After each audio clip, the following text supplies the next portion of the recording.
Kas yra gėda ir kas yra kaltė? Gėda yra labai žemų vibracijų emocija. Ir jinai yra labiau netgi kaip būsena, nes mes visi augom vadovaudamiesi gėda. Gėda yra jausmas, kad aš netitinku savo susikurtų, visuomenės man sukurtų, šeimos man sukurtų standartų.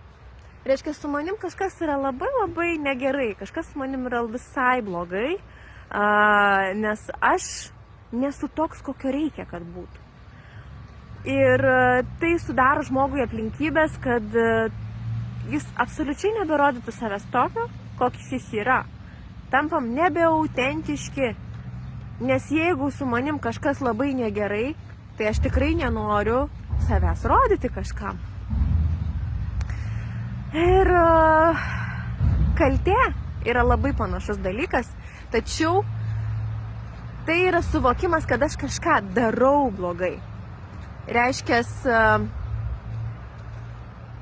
elgesį aš galiu pakeisti, tačiau to, kas esu, aš negaliu pakeisti. Todėl su gėda būtina yra dirbti per darbą su savim, per darbą su vidiniam dalim, ir tai mes darom autentiškumo kurse. Kviečiu prisijungti.